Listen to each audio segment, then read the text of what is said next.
Kerala nurse నిమిషకు భారీ ఊరట దక్కింది. నిమిష ప్రియ ఉరి శిక్ష అమలును యెమెన్ ప్రభుత్వం వాయిదా వేసింది. నిమిషను రక్షించేందుకు కేంద్రం ప్రయత్నాలు చేస్తోంది. నిమిష విషయంలో కేంద్ర విదేశాంగ ప్రయత్నాలు ఫలిస్తున్నాయి. యెమెన్ జైలు అధికారులతో విదేశాంగ శాఖ సంప్రదింపులు జరుపుతోంది. మరిన్ని అప్డేట్స్ మా ప్రతినిధి గోపి అందిస్తారు. గోపి,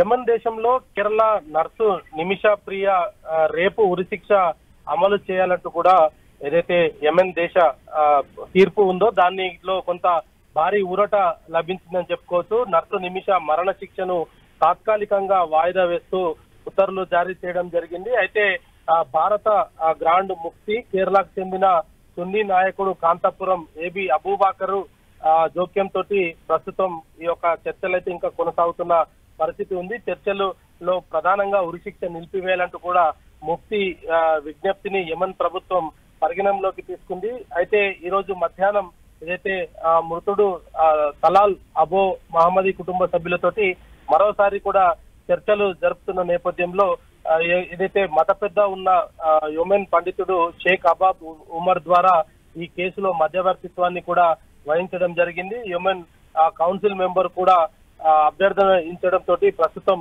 కొంత ఈ ఊరట లభించిందని చెప్పుకోవచ్చు. రేపు అమలు కావాల్సిన ఉరిశిక్ష తాత్కాలికంగా వాయిదా వేశారు. ప్రియను భారత్ తీసుకువచ్చేందుకు వివిధ రకాల ప్రయత్నాలు చేస్తున్నామంటూ కూడా కేంద్ర ప్రభుత్వం చెప్తుంది. అయితే ప్రియ శిక్ష విషయంలో యెమెన్ ప్రభుత్వంతో మాట్లాడాలని ఇప్పటికే కేరళ సీఎం పినరయి విజయన్ కూడా ప్రధానికి లేఖ రాయడం జరిగింది. అయితే బాధిత కుటుంబానికి క్షమాదానం బ్లడ్ మనీపై సంప్రదింపులు జరుగుతున్న నేపథ్యంలో ఈ యొక్క నిర్ణయం అయితే ప్రస్తుతం యెమెన్ ప్రభుత్వం తీసుకుంది. దీంతో ప్రియకు కొంత ఊరట లభించిందని చెప్పుకోవచ్చు. 2017 నుంచి కూడా ఆమె జైల్లో ఉంది. 2018లో ఆమెను దోషిగా తేల్చారు.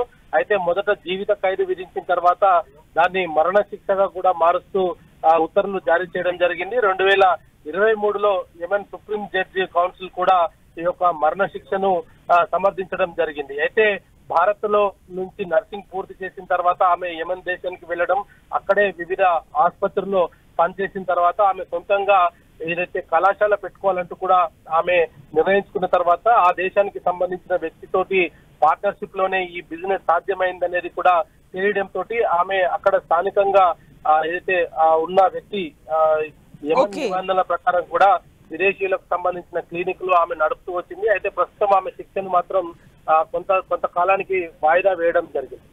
Thank you Gopi for the updates.